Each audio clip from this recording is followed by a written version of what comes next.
இந்தியாவின் முல்லை பெரியாற்றில் புதிய அணை கட்டும் கேரளாவின் முயற்சிக்கு கண்டனம் தெரிவித்துள்ள எதிர்க்கட்சித் தலைவர் எடப்பாடி பழனிசாமி அதனை தடுத்து நிறுத்த வேண்டும் என தமிழ்நாடு அரசை வலியுறுத்தியுள்ளார்.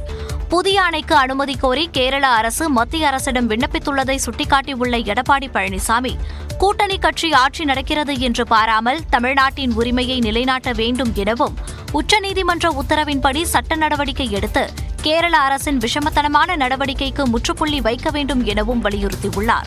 மேலும் பேபி அணையை பலப்படுத்த திமுக ஆட்சியில் எந்த நடவடிக்கையும் எடுக்கவில்லை என குற்றம் சாட்டியுள்ள எதிர்க்கட்சித் தலைவர் எடப்பாடி பழனிசாமி, பேபி அணையை பலப்படுத்த முல்லை பெரியாறு அணையில் 152 அடி அளவுக்கு தண்ணீர் தேக்க நடவடிக்கை எடுக்க வேண்டும் எனவும் தமிழ்நாடு அரசை வலியுறுத்தியுள்ளார்.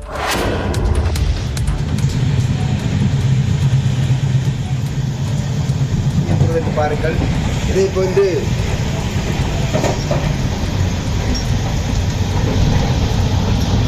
இப்படி மூலைக்கு மூலை மழைநீர் ஒழுகுவது வீட்டுச் சுவரிலிருந்து அல்ல, சென்னையிலிருந்து கன்னியாகுமரி வந்த ரயிலில்தான். கன்னியாகுமரி எக்ஸ்பிரஸ் ரயில் சென்னையிலிருந்து கன்னியாகுமரி நோக்கி சென்றது. இந்நிலையில் விழுப்புரம் அருகே ரயில் சென்றபோது மழை பெய்தது. அப்போது ரயில் பெட்டிகள் மற்றும் கழிவறை பகுதிகளில் மழைநீர் ஒழுக ஆரம்பித்தது. இதனால் ரயில் பயணிகள் கடும் அவதிக்கு ஆளாகினர். பயணிகள் தங்களது அதிருப்தியையும் தெரிவித்தனர்.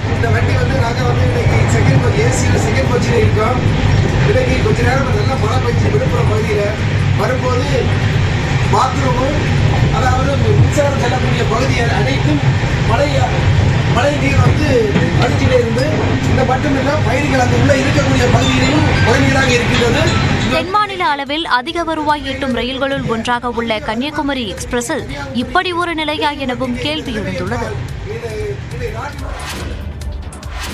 தமிழ்நாட்டில் 6 மருத்துவக் கல்லூரிகளுக்கு அனுமதி கிடைத்துள்ளதாக உலாவரும் தகவல் தவறானது என நியூஸ் 18க்கு தமிழ்நாடு மருத்துவத்துறை விளக்கமளித்துள்ளது.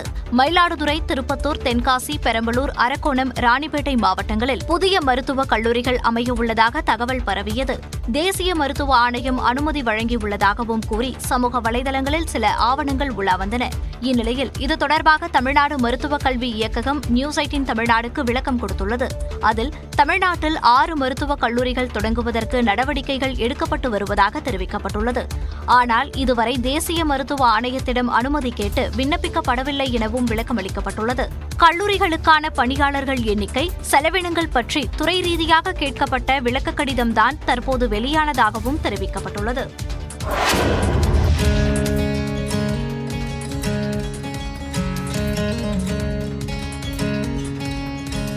நீலகிரி மாவட்டம் குன்னூர் செல்லும் சுற்றுலா பயணிகளை இப்படி விதவிதமாக உருவங்களாக மாறி வரவேற்பது பழ வகைகள்தான். குன்னூரில் உள்ள பழமை வாய்ந்த சிம்ஸ் பூங்காவில் ஆண்டுதோறும் சுற்றுலா பயணிகளை கவரும் வகையில் பழக்கண்காட்சி நடத்தப்படுவது வழக்கம். அந்த வகையில் பூங்கா தொடங்கி 150 ஆண்டுகளாவதையொட்டி 150 வகை பழங்களான கண்காட்சி தொடங்கப்பட்டுள்ளது. 1.75 எடையுள்ள கிங்காங் உருவம், வாத்து, டைனோசர்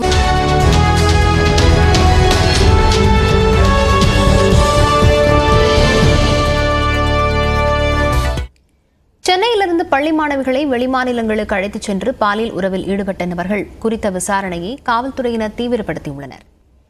சென்னையில் பள்ளி மாணவிகள் 2 வரை பாலியல் தொழிலில் ஈடுபடுத்திய புகாரில் புரோக்கர் நதியா உள்ளிட்ட 7 பேர் போக்சோ சட்டத்தில் கைது செய்யப்பட்டுள்ளனர். புரோக்கர் நதியா மேலும் பல பள்ளி மாணவிகளை பாலியல் தொழிலில் ஈடுபடுத்தியதும், சென்னையிலிருந்து மாணவிகளை விமானம் மூலம் ஹைதராபாத்திற்கு அழைத்துச் சென்று பாலியல் தொழிலுக்கு பயன்படுத்தியதும் காவல்துறையினரின் விசாரணையில் தெரியவந்துள்ளது.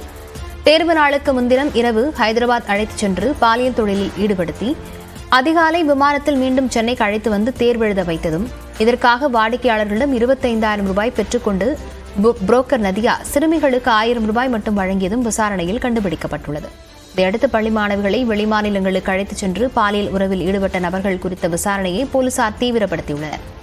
சிறுமிகளை பாலியல் தொழிலில் பயன்படுத்திய நதியாவை காவலில் எடுத்து விசாரிக்கவும் காவல்துறையினர் முடிவு செய்துள்ளனர். இதேபோல் பள்ளி மாணவிகளை பாலியல் தொழிலில் பயன்படுத்திய வழக்கில் குழந்தைகள் நல ஆணையமும் விசாரணையை தீவிரப்படுத்தியுள்ளது. அச்சத்தை போக்கி மருத்துவ ரீதியான உதவிகள் வழங்கி அடுத்த கட்டமாக படிப்பை தொடர சிறுமிகளுக்கு குழந்தைகள் நல ஆணையம் ஆலோசனை வழங்கி வருகிறது. கன்னியாகுமரி மாவட்டத்தின் பல்வேறு பகுதிகளில் 1 மணி நேரத்திற்கு கனமழை பெய்து வருகிறது.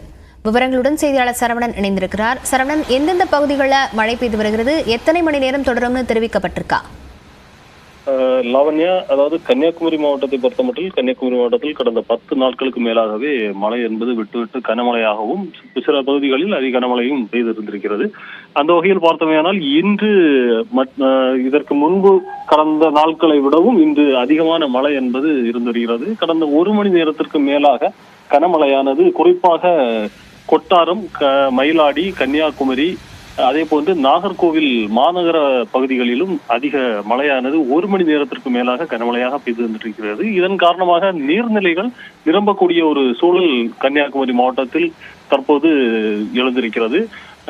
கடந்த நாட்களில் பெய்த மழையின் காரணமாக நீர்நிலைகள் ஏற்கனவே நிரம்ப துவங்கிய நிலையில் இன்று அதிகமாக மழை, அதிலும் தொடர்ந்து 1 மணி நேரத்திற்கு மேலாக இந்த கனமழையானது பெய்து வருவதன் காரணமாக நீர்நிலைகள் குறிப்பாக நாகர்கோவில் அருகாமையில் இருக்கக்கூடிய புத்தேரி பகுதியில் இருக்கும் பெரிய குளமானது நிரம்பி தற்போது வழியே தொடங்கி இருக்கிறது. அதே போன்றுதான் மாவட்டத்தின் பல்வேறு பகுதிகளில் இருக்கக்கூடிய நீர்நிலைகளும் நிரம்ப துவங்கி இருக்கின்றன.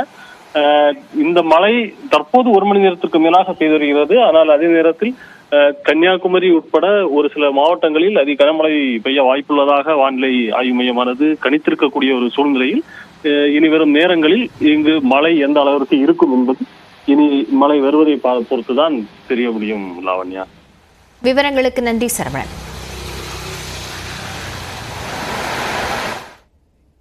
மக்களவைக்கான 6ஆம் கட்ட தேர்தல் நாளை நடைபெற உள்ளது. தேர்தல் நடைபெறும் இடங்கள் மற்றும் போட்டியிடும் முக்கிய வேட்பாளர்கள் குறித்து இந்த செய்தி தொகுப்பில் பார்க்கலாம். நாடாளுமன்ற மக்களவையில் மொத்தம் உள்ள 543 தொகுதிகளுக்கு 7 கட்டங்களாக தேர்தல் நடைபெற்று வரும் நிலையில் இதுவரை 428 தொகுதிகளுக்கு 5 கட்டங்களாக வாக்குப்பதிவு முடிந்துள்ளது. இதையடுத்து 6வது கட்ட வாக்குப்பதிவு 6 மாநிலங்கள், டெல்லி மற்றும் ஜம்மு காஷ்மீர் ஆகிய யூனியன் பிரதேசங்களில் நாளை நடைபெறவுள்ளது.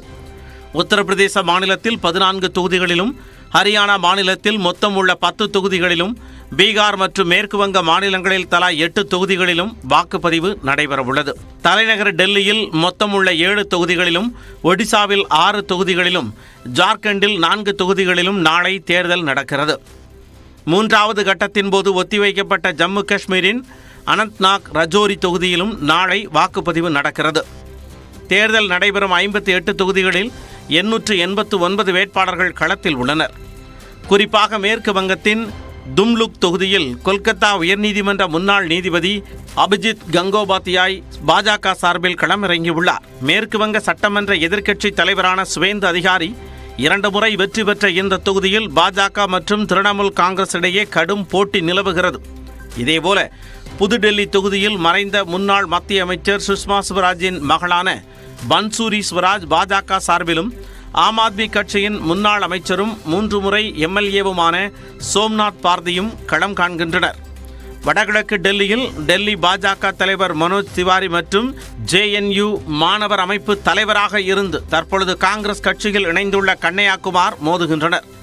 இது தவிர ஜம்மு காஷ்மீரின் அனந்த்நாக், ரஜோரி தொகுதியில் போட்டியிடும் முன்னாள் முதலமைச்சர் மெஹபூபா முஃப்தி, உத்தரப்பிரதேசத்தின் சுல்தான்பூர் தொகுதியில் மீண்டும் களமிறங்கியுள்ள முன்னாள் மத்திய அமைச்சர் மேனகா காந்தி ஆகியோரும் முக்கிய வேட்பாளர்களாக உள்ளனர். ஹரியானா மாநிலத்தில் கர்னல் தொகுதியில் போட்டியிடும் முன்னாள் முதலமைச்சர் மனோகர் லால் கட்டார், குருட்சேத்ரா தொகுதியில் போட்டியிடும் தொழிலதிபர் நவீன் ஜிண்டால் ஆகியோர் கவனிக்கத்தக்க வேட்பாளர்கள்.